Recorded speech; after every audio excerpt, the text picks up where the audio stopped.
मंगल मूरति सद्गुरु मिलवे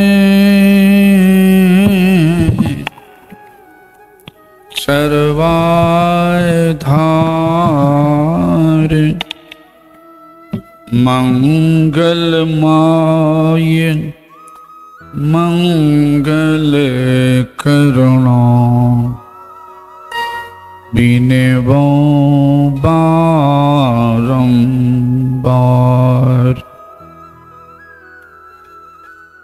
धन्य धन्य सद्गुरु सुख दे महिमा कही न जा।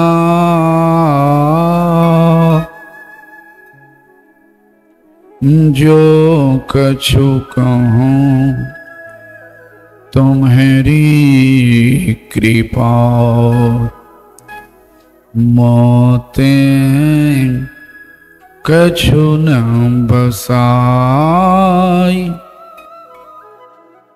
जो कछु कहूँ तुम्हारी कृपा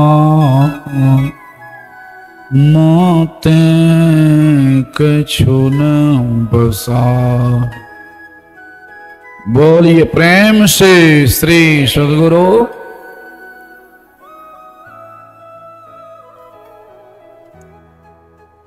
इसे अखिल नेपाल के शुभ अवसर पर सुन चुके हैं कि भगवान बुद्ध की अवतरण भूमि इस पवित्र स्थल पर पधारे हुए सभी पूज्यजनों को मेरा नमन। सम्माननीय साधु समाज, परम आदरणीय धर्म प्रेमी सज्जनों, पूजनीय माताओं एवं भक्तिमती धर्मशीला बहन,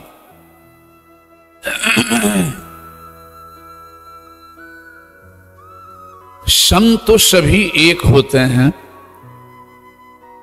जो भी धरती पर में जो पहुंचे से कही गई तिनकी एक के बात।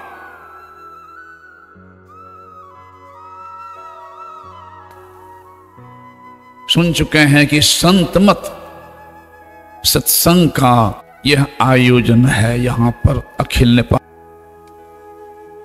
संत मत कहने से मतलब सुन चुके हैं कोई खास मत, जो अपने आप को पहचान लेते हैं, दुखों की नदी को पार कर जाते हैं, मृत्यु पर विजय प्राप्त कर लेते हैं। तो ऐसे जो भी हो चुके हैं और ऐसे सम जब बुद्धत्व को प्राप्त किए तब बुद्ध नाम पड़ा है। बचपन में ही ज्योतिषी ने कहा था इनके पिता से कि यह पुत्र आपका बहुत बड़ा सम्राट होगा या तो बहुत बड़ा जोगी होगा। तो इनके पिता को चिंता हो गई, राजा तो हम कि साधु बन गया तो बड़ी दिक्कत, क्योंकि संत की महिमा नहीं जानते हुए हिसाब से। और कम ही उम्र में से बाहर तक नहीं जाने की व्यवस्था लगा दिए थे। लेकिन जब पुत्र हो गया राहुल नाम के तब ढीला छोड़ा। तो भगवान सिद्धार्थ निकले हैं तो देखें एक जगह रोगी को कड़ा रहा था, पटा रहा था। तो पूछा है रथ हाँकने वाले से, छटपटा क्यों रहा है? का भयंकर रोग हो गया इसलिए छटपटा रहा है। कल लौटाओ, ऐसा रोग होता तो हमको भी होगा। कहने आप तो राजकुमार, कहना नियम सब पर लौट गए। दूसरे दिन फिर निकला है तो देखा एक बूढ़ा को कमर टेढ़ी हो गई थी और जा रहे थे। इसकी टेढ़ा झुक के क्यों चल रहा? का बूढ़ा हो गया है इसे झुक के चला। बूढ़ा भी होता है तो हाँ हम भी होंगे। नहीं नहीं आप नहीं हुएगा, आप तो राजकुमार का ना नियम सब पर लागू। तो लौटाओ। तीसरा दिन फिर चले हैं गेट के बाहर, तो देखा 100 आदमी 50 आदमी जा रहे थे। एक मुर्दा को लेते हुए राम नाम सत्य है सबको यही करते हुए जा रहे थे। पूछता है सिद्धार्थ, अरे सब कुछ कहते जा रहा, आप बोलते जा रहा, ऊपर में जो है सोया वो तो नहीं कुछ बोल रहा। तो सरकार वो तो मर गया है, वो जलाने के लिए जादू कैसे बोलेगा? अरे लोग मरता भी कहा, हाँ हम भी मरेंगे। नहीं नहीं आप तो राजकुमार का ना नियम सब पर लागू। लौटाओ। नित्य प्रति चिंतन करने लग गए। जन्म लेता है, भयंकर रोग होता है, बूढ़ा होता है, मर जाता है, फिर जन्म होता है। ये बारंबार दुख में आना पड़ता है। इसे बचने कोई उपाय नहीं है। ये चित्रण कर रहे थे। करते करते करते करते नहीं रहा गया। एक दिन सुंदरी पत्नी को सुतले छोड़ करके पुत्र राहुल को सुतले छोड़कर निकल गए। और जब निकल गए हैं तो बुद्धत्व को प्राप्त करके ही लौटे। जब लौटे हैं कपिल वस्तु सब बहुत लोग गए थे मिलने के लिए, माता पिता भी गए हैं, लेकिन रानी यशोधरा नहीं गई है। कहा चलो बुद्धत्व को प्राप्त करने। बुद्ध कहलाए हैं, आपके पतिदेव आए हैं सिद्धार्थ, चलो दर्शन। तो कहती कि नहीं जाऊंगी। तो क्यों? कहा मैं नहीं छोड़ी हूं, वो सुतले छोड़ के चोरी से भाग गए हैं, मुझे भी सुतले छोड़ करके चोरी से भाग गए, इसलिए मैं नहीं जाऊंगा। अगर हमको प्रेम होगा तो वही यहीं आकर दर्शन देंगे, लेकिन मैं नहीं जाऊंगा। कहा है चित्रकार, तो कहती है कि मैं नहीं जाऊंगी, मैं छोड़ के नहीं भागे, वही छोड़ के भागे चोरी से। इसे प्रेम होगा मुझे तो वही आके दर्शन देंगे, मैं नहीं जाऊंगी। तो भगवान बुद्ध स्वयं आए हैं एक शिष्य के साथ। दरवाजा पर खड़ा हो गए, खबर दिया खड़े हैं दरवाजा, तैयो नहीं निकली है। आंगन में चले गए, आंगन में खड़े शिष्य के साथ कहा निकल के प्रणाम करो, तैयो नहीं निकली है। तब भगवान बुद्ध ने शिष्य कहा तुम आंगन में रहो। भगवान बुद्ध अकेले अंदर गए हैं, तब उठ करके प्रणाम की है भगवान बुद्ध को। तब एक बड़ा सुंदर बात कही है। यशोधरा कहती है कि आपने अरबों की संपत्ति में लात मार दिया, सुंदर पत्नी को छोड़ के, सुंदर पुत्र को छोड़ के चोरी से भाग गए। जिस वस्तु को प्राप्त करने के लिए आपने अरबों की संपत्ति में लात मार करके सुंदरी को पत्नी को छोड़ के, सुंदर सोना से पुत्र को छोड़ के जो भाग गए, जिस वस्तु को प्राप्त करने के लिए वह वस्तु इस घर में नहीं है। भगवान बुद्ध ने कहा हाँ इस घर में भी है। फिर आपने यहां क्यों न प्राप्त किया, छोड़ के भागे क्यों? उस समय यह ज्ञान नहीं हुआ। कितनी ऊंची बात कही है। इस सिद्ध होता है यशोधरा रानी भी साधारण महिला नहीं थी, उच्च कोट की महिला थी, साधिका थी, इसे यही सिद्ध होता है। अगर पद में, प्रतिष्ठा में ही, धन में ही शांति मिलती, हम लोग तो कम में धन है। भगवान बुद्ध उतने बड़े राज्य को छोड़ के नहीं चले जाते। इसे सिद्ध हुआ कि राजा हो जाए कि महाराजा हो जाए, संसार के वस्तु में शांति नहीं है, सुख है क्षणिक, शांति नहीं। अभी सुन रहे थे, कुछ नहीं थे, बन गए मुख्यमंत्री, बन गए तो प्रधानमंत्री बन जाए, प्रधानमंत्री बने पर शांति नहीं है। जिस देश से अग्नि प्रज्वलित घी डालेंगे वो कभी नहीं बुझ सकते, अपने धतकती रहेगी। उसी तरह से संसार के पदार्थ जितना ही देते जाओ वो मन भरने वाला नहीं है। वही भगवान बुद्ध ने कहा है, धम्मपद में गुरुदेव पाठ करवाते थे बराबर, सुबह को धम्मपद पाठ करवाते थे।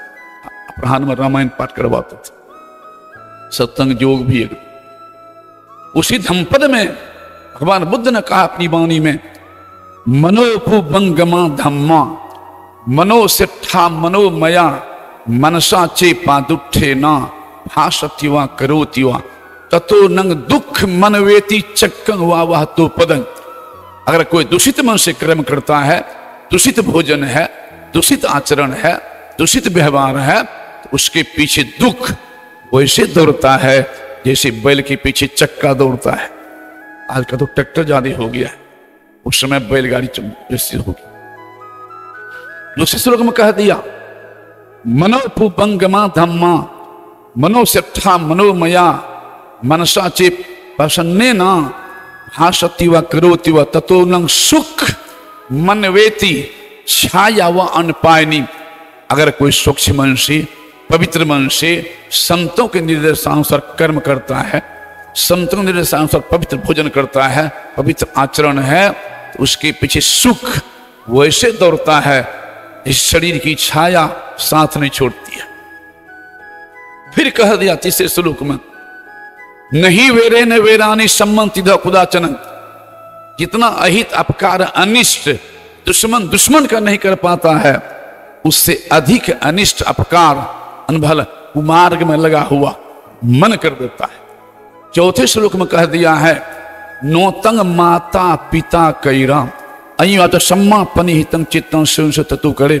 जितनी भलाई कि माता पिता नहीं कर सकते अपने पुत्र पुत्री की, जितनी भलाई पुत्र पुत्री नहीं कर सकते माता पिता की, जितनी भलाई पत्नी नहीं कर सकती पति की और पति नहीं कर सकता पत्नी की, उससे अधिक भलाई सुमार्ग में लगा हुआ, संतों के बताए रास्ता पर लगा हुआ मन करता है। इसलिए मन आवे मन जाए, मन ही बटोरो रे, मन बुरवे मन तारे, मन ही निहोर रे। भगवान बुद्ध ये भी कह दिया है कि लाखों योद्धाओं को जीतना आसान है, एक अपने मन को जीतना कठिन है। जो लाखों योद्धाओं को जीत लिया वो अपना उतना बड़ा वीर नहीं है, जो अपने मन को जीत लिया, अपने मन गुरु चरणों में लगा लिया, गुरु ज्ञान में लगा लिया, सबसे बड़ा वीर वही है।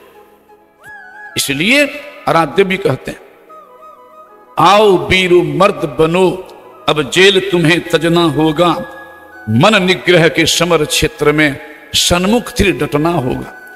वक्त नहीं है ए वीरो अब गाफिल होकर सोने का, क्योंकि जीवन बड़ा अनमोल है लेकिन है बड़ा थोर। जीवन थोर हया भव भोर, मानव शरीर प्राप्त होना ही भोर होना है, और गाय भैंस कुत्ता बिल्ली में रहना है, रात्रि में रहना है। ये गाय भैंस कुत्ता बिल्ली हाथी घोड़ा नहीं आ सकता है सत्संग सुनने के लिए, वो आचरण को नहीं संभाल सकता है, माता पिता सेवा नहीं कर सकता है। अगर ऐसे बर्भागी शरीर पा करके भी उतने काम करें जितना आप कहीं पशु कर रहा है, तो हम मानव में पशु में अंतर क्या हो। इसलिए मानुष जन्म सुधारो साधो, जो पाठ में सुने हैं भगवान राम जो कहें दूसरी वाणी में, बड़े भाग्य मानुष तन पावा।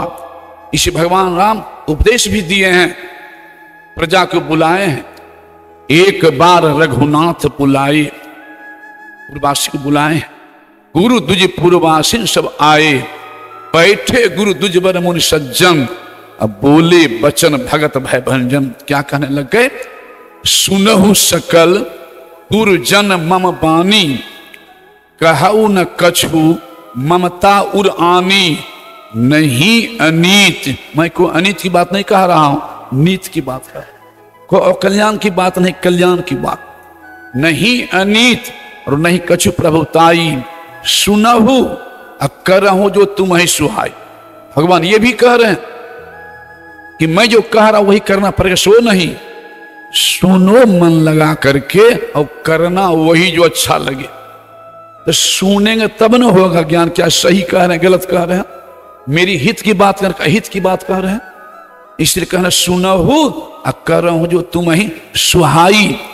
तो सुनने का अधिकार किसको है, एकमात्र मानव शरीर में सुनने के लिए आशा। इसलिए भगवान वहां कह रहे हैं, बड़े भाग्य मानुष तनु पावा, सुर दुर्लभ सदग्रंथ ही गावा, देवता को भी दुर्लभ कह दिए।